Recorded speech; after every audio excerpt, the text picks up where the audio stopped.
എല്ലാവർക്കും വിദ്യാസ് കിച്ചണിലേക്ക് സ്വാഗതം. അപ്പോൾ ഇന്നത്തെ നമ്മുടെ റെസിപ്പി എന്താണെന്ന് വെച്ച് കഴിഞ്ഞാൽ വെറും 2 സ്പൂണ് ഉഴുന്ന് വെച്ചിട്ട് നല്ല സോഫ്റ്റായിട്ടുള്ള ഇഡ്ഡലി അതുപോലെ ദോശയും അതുപോലെ അപ്പവും തയ്യാറാക്കുന്ന നല്ലൊരു ബാറ്ററിൻ്റെ റെസിപ്പിയാണ്. തീർച്ചയായിട്ടും എല്ലാവർക്കും ഉപകാരപ്പെടുന്ന ഒരു റെസിപ്പിയാണ്. അതിൻ്റെ കൂട്ടത്തിൽ തന്നെ നല്ല സ്പൈസി ആയിട്ടുള്ള ഈ ഇഡ്ഡലിക്കും ദോശയ്ക്കും അതുപോലെ അപ്പത്തിനും ഇടിയപ്പത്തിനും ഒക്കെ കഴിക്കാൻ പറ്റുന്ന നല്ലൊരു ചട്നിയുടെ റെസിപ്പിയും കൂടിയുണ്ട്. അപ്പോൾ ഈസ്റ്റിൻ്റെ ഒരു ഫ്ലേവറൊന്നും ഇല്ലാതെ അപ്പം കഴിക്കാനൊക്കെ ഇഷ്ടപ്പെടുന്നവർക്ക് ഈ ഒരു റെസിപ്പി തീർച്ചയായിട്ടും ഉപകാരപ്പെടും. അപ്പോൾ തീർച്ചയായിട്ടും നിങ്ങൾ ഈ ഒരു വീഡിയോ മുഴുവനായിട്ട് കണ്ടു നോക്കിയിട്ട് നിങ്ങൾക്ക് ഇഷ്ടപ്പെടുകയാണെന്നുണ്ടെങ്കിൽ നിങ്ങൾ മറ്റുള്ളവർക്കൊക്കെ ആയിട്ട് ഒന്ന് ഷെയർ ചെയ്ത് കൊടുക്കാനും ഒന്ന് സബ്സ്ക്രൈബ് ചെയ്തൊന്ന് സപ്പോർട്ട് ചെയ്യാനും മറക്കല്ലേ. അപ്പോൾ നമുക്ക് റെസിപ്പിയിലോട്ട് പോവാം.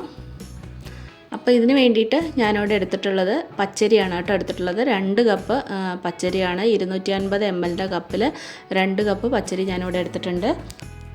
പിന്നെ അതിലേക്ക് ഇടുന്നത് നമ്മൾ പറഞ്ഞ മാതിരി 2 സ്പൂണ് ഉഴുന്നാണ് കേട്ടോ. 2 ടേബിൾ സ്പൂൺ ഉഴുന്നാണ് കേട്ടോ ഇടുന്നത്.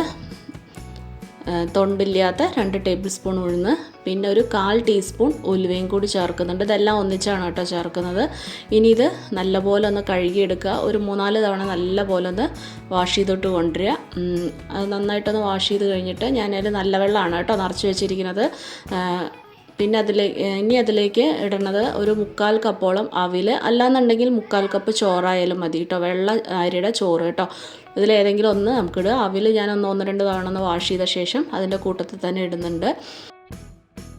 അപ്പോൾ ഈ കുതിരാനിടുന്ന വെള്ളത്തിൽ തന്നെയാണ് കേട്ടോ നമ്മൾ മാവ് അരച്ചെടുക്കുന്നത്. നമ്മൾ ഇനി ഇത് ഫ്രിഡ്ജിലാണ് വെക്കുന്നത് കുതിരാനായിട്ട്.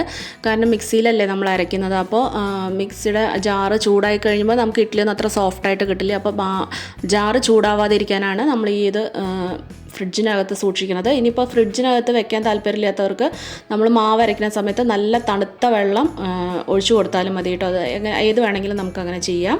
അപ്പോൾ ഏകദേശം ഒരു 4 മണിക്കൂറാണ് കേട്ടോ നമ്മൾ കുതിരാനായിട്ട് ഇത് വെക്കേണ്ടത്. അപ്പോൾ ഇപ്പോൾ ഒരു 4 മണിക്കൂർ കഴിഞ്ഞിട്ടുണ്ട്. നമ്മുടെ അരിയൊക്കെ നന്നായിട്ട് കുതിർന്ന് വന്നിട്ടുണ്ട്. ഇനി നമുക്ക് ഇതൊരു മിക്സിയുടെ ജാറിലോട്ട് മാറ്റി കൊടുക്കുക.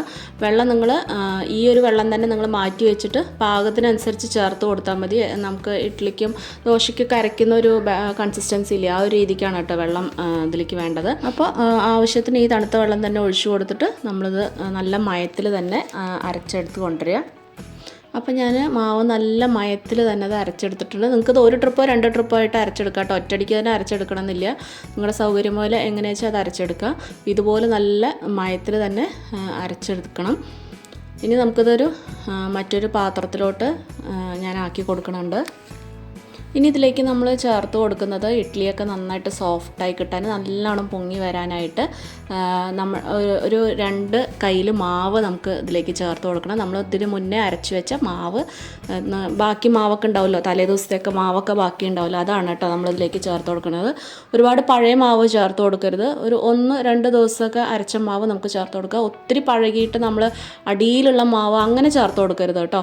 ഒരു 1-2 ദിവസം അരച്ചിട്ടുള്ള ആ രീതിക്കുള്ള മാവ് വേണം കേട്ടോ നമ്മളിതിലേക്ക് ചേർത്ത് കൊടുക്കാനായിട്ട്. ഒരു 2 കയ്യിൽ മാവാണ് ഞാൻ ഇതിലേക്ക് ചേർത്ത് കൊടുത്തിട്ടുള്ളത്. ഇനി ഇതിലേക്ക് വേണ്ട ഉപ്പ് ചേർത്ത് കൊടുക്കുക. ഏകദേശം ഒരു 1.5 ടീസ്പൂണോളം ഉപ്പ് ഞാൻ ഇതിലേക്ക് ചേർത്ത് കൊടുത്തിട്ടുണ്ട്. ആ ഉപ്പൊന്ന് അരിയാനായിട്ട് എൻ്റെ മേലെ കുറച്ച് വെള്ളം ഒഴിച്ച് കൊടുത്തിട്ട് നമ്മുടെ കൈ വെച്ചിട്ട് തന്നെ ഇത് നന്നായിട്ട് നമ്മൾ മിക്സ് ചെയ്തെടുക്കണം. എന്നാലാണ് മാവ് നല്ലപോലെ പുളിച്ച് പൊങ്ങുള്ളൂ. അപ്പോൾ നല്ല രീതിയിൽ മിക്സ് ചെയ്തെടുക്കുക. ഇതിൽ നമ്മൾ കുറച്ച് ഉഴുന്നേ ഇട്ടിട്ടുള്ളൂ വെച്ചാൽ പോലും നല്ല രീതിക്ക് തന്നെ മാവ് പൊങ്ങി വരികയും ചെയ്യും. അതുപോലെ നമ്മൾ സാധാരണ 1/4 ഗ്ലാസ് 1 ഗ്ലാസ്സൊക്കെ ഉഴുന്നിട്ടുണ്ടാക്കുന്ന അത്രയും അതിലേക്കാട്ടിലേറെ സോഫ്റ്റായിട്ട് തന്നെ നമ്മുടെ ഇഡ്ഡലി കിട്ടുകയും ചെയ്യും കേട്ടോ. ഇഡ്ഡലി അതുപോലെ അപ്പമൊക്കെ നല്ല അടിപൊളിയായിട്ട് കിട്ടുകയും ചെയ്യും കേട്ടോ. കുറച്ച് ഉഴുന്നേ ഇട്ടിട്ടുള്ളൂ എന്നൊക്കെ പറഞ്ഞിട്ട് നമ്മളതിൻ്റെ ടേസ്റ്റ് കുറയോ അല്ലെങ്കിൽ ആ സോഫ്റ്റ്നെസ് ഉണ്ടാവില്ല എന്നൊന്നും വിചാരിക്കണം. പെർഫെക്റ്റ് ആയിരിക്കും കേട്ടോ.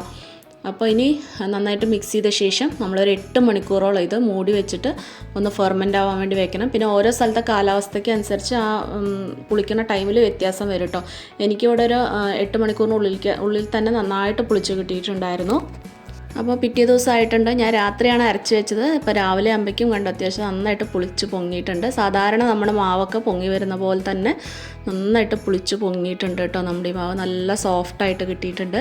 അപ്പോൾ ഇഡ്ഡലി മാവിനെക്കാട്ടിലും കുറച്ചും കൂടി വെള്ളം കൂടിയാലും ഇത് കുഴപ്പമൊന്നുമില്ല കേട്ടോ. എൻ്റെ ഇപ്പോൾ കുറച്ച് വെള്ളം പോലെയാണ്, എന്നാൽ പോലും നല്ല സോഫ്റ്റായിട്ടുള്ള ഇഡ്ഡലി തന്നെ കിട്ടിയിട്ടുണ്ട്. ഒരുപാട് അങ്ങോട്ട് ലൂസാക്കണ്ടെന്നേ ഉള്ളൂ.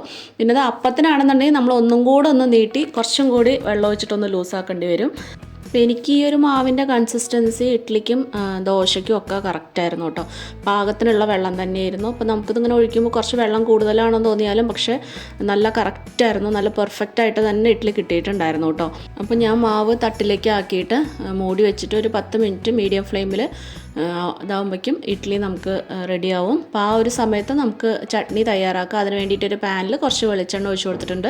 ഒരു 4 വറ്റൽമുളകും ചേർത്ത് കൊടുത്തിട്ടുണ്ട്. കാശ്മീരി മുളക് നിങ്ങളുടെ അടുത്ത് ഉണ്ടെന്നുണ്ടെങ്കിൽ ഒരു 3-4 കാശ്മീരി മുളക് നല്ലൊരു കളറിന് വേണ്ടിയിട്ട് ചേർത്ത് കൊടുക്കുക. അപ്പോൾ ഇത് നന്നായിട്ടൊന്ന് വഴറ്റിയെടുക്കുക ലോ ഫ്ലെയിമിൽ വെച്ചിട്ട്. എന്നിട്ട് ഒന്ന് ആയി കഴിയുമ്പോൾ പ്ലേറ്റിലോട്ട് മാറ്റി കൊടുക്കുക. ഇനി അതിലേക്ക് നമുക്ക് ഒരു 20 മുതൽ 25 വരെ ചെറിയ ഉള്ളിയും പിന്നെ ഒരു ചെറിയൊരു കഷ്ണം ഇഞ്ചിയും കൂടി ഇട്ടിട്ട് ഒന്ന് സോഫ്റ്റ് ആവുന്നവരെ വഴറ്റി കൊടുക്കുക. കളറ് ചേഞ്ച് ആവേണ്ട, ജസ്റ്റ് ഒന്ന് സോഫ്റ്റായി കിട്ടിയാൽ മാത്രം മതി. ചെറിയ ഉള്ളി തന്നെ എടുക്കണം കേട്ടോ. പിന്നെ അതിലേക്ക് ഒരു 2 ചെറിയ തക്കാളിയും കൂടി ചേർത്തിട്ട് കൊടുക്കുക. പിന്നെ കുറച്ച് കറിവേപ്പിലയും കൂടി ചേർത്ത് കൊടുത്തിട്ട് അതും നല്ലപോലെ ഒന്ന് സോഫ്റ്റ് ആവുന്നവരെ നന്നായിട്ടൊന്ന് വഴറ്റി കൊടുക്കുക.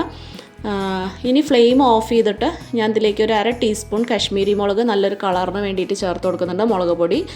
പിന്നെ ഒരു 1/2 ടീസ്പൂണിൻ്റെ കുറച്ച് താഴെയിട്ട് ഉപ്പും പിന്നെ ഒരു 4 ടീസ്പൂൺ പൊട്ടുകടലയാണ് കേട്ടോ അതിൽ ചേർത്ത് കൊടുക്കുന്നത്. ഫ്ലെയിം ഓഫ് ചെയ്തിട്ട് മാത്രം ചേർത്ത് കൊടുത്താൽ മതി.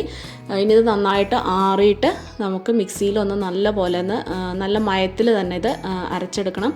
അപ്പോൾ ഞാനിത് മിക്സിയുടെ ജാറിലോട്ട് ചേർത്ത് കൊടുക്കുന്നുണ്ട്. അപ്പോൾ ഇതിൽ പൊട്ടുകടലയൊക്കെ ചേർക്കുന്നതുകൊണ്ട് തന്നെ നമുക്ക് നല്ല ലൂസാക്കിയിട്ട് നല്ല നീട്ടി നല്ല കുറുകിയ ചാറ് കിട്ടും കേട്ടോ. കുറച്ച് അധികം വെള്ളം ഒഴിച്ചാൽ നല്ല കുറുകിയിട്ടുള്ള ചാറാണ് കേട്ടോ നമുക്ക് കിട്ടുക. പിന്നെ എരിവ് നിങ്ങളുടെ ഇതിനനുസരിച്ച് കൂട്ടുകയോ കുറയ്ക്കുകയോ ചെയ്യണേ. അപ്പോൾ നല്ല സോഫ്റ്റായിട്ട് നല്ല മയത്തിൽ തന്നെ ഞാനിത് അരച്ചെടുത്തിട്ടുണ്ട്. ഇനി നമുക്കിതിലേക്ക് എത്ര വെള്ളമാണോ വേണ്ടത് വെച്ചാൽ അതിനനുസരിച്ച് വെള്ളം ഒഴിച്ചിട്ട് നമ്മൾ പാകത്തിനാക്കിയെടുക്കുക. ഞാനിവിടെ ഒരുപാട് ലൂസും അല്ല ഒരുപാട് ടൈറ്റും അല്ലാത്ത രീതിയിലാണ് കേട്ടോ എടുത്തിട്ടുള്ളത്. ഇനി നമുക്കിതിൽ കടുകും വറ്റൽമുളകും കരിവേപ്പിലയും കൂടി വറുത്ത് കൊട്ടിയിട്ടുണ്ട്. അപ്പം നമ്മുടെ ചട്നി ഇവിടെ റെഡി ആയിട്ടുണ്ട്. തീർച്ചയായിട്ടും ട്രൈ ചെയ്യേണ്ട ഒരു ചട്നിയാണ് കേട്ടോ, അടിപൊളി ടേസ്റ്റാണ്. അപ്പോൾ ഈ ഒരു സമയത്ത് നമ്മുടെ ഇഡ്ഡലിയൊക്കെ ഇവിടെ ആയി കിട്ടിയിട്ടുണ്ട്, നല്ലോണം വെന്ത് കിട്ടിയിട്ടുണ്ട് കേട്ടോ. അപ്പോൾ ഞാനിത് ഇങ്ങനെ എടുക്കുന്ന സമയത്ത് തന്നെ നിങ്ങൾക്ക് അറിയുണ്ടാവും എത്ര സോഫ്റ്റാണ് നമ്മുടെ ഇഡ്ഡലിന്ന്. സാധാരണ നമ്മൾ ഉഴുന്നൊക്കെ ഒരുപാട് ഇട്ട് അരച്ചുണ്ടാക്കുന്നതിനേക്കാട്ടിലും ഭയങ്കര സോഫ്റ്റായിട്ടുള്ളൊരു ഇഡ്ഡലിയാണ് കേട്ടോ. നല്ല ടേസ്റ്റുമാണ്, നമുക്ക് ടേസ്റ്റിനൊന്നും ഒരു കുറവും ഇല്ല. ഇഡ്ഡലി മാത്രമല്ല ദോശയും അപ്പമൊക്കെ ഞാൻ പറഞ്ഞ മാതിരി തന്നെ നല്ല ടേസ്റ്റാണ്. അത് വീഡിയോൻ്റെ ഫസ്റ്റ് പാർട്ട് തന്നെ ഞാൻ കാണിച്ചിട്ടുണ്ട്, അതാണ് വീണ്ടും കാണിക്കാത്തത്. അപ്പോൾ എല്ലാവരും ഉണ്ടാക്കി നോക്കൂ. ഉണ്ടാക്കി നോക്കിയിട്ട് നിങ്ങളുടെ ഫീഡ്ബാക്കൊക്കെ പറയാനായിട്ട് മറക്കരുത്. ഇഷ്ടപ്പെടുകയാണെങ്കിൽ നിങ്ങളുടെ ഫ്രണ്ട്സിനും ഫാമിലിക്കൊക്കെ ആയിട്ടൊന്ന് ഷെയർ ചെയ്ത് കൊടുക്കാനും സബ്സ്ക്രൈബ് ചെയ്തൊന്ന് സപ്പോർട്ട് ചെയ്യാനും മറക്കരുത് കേട്ടോ. അപ്പോൾ വീണ്ടും നമുക്ക് നല്ല നല്ല റെസിപ്പീസായിട്ട് വീണ്ടും കാണാം. Take care, by.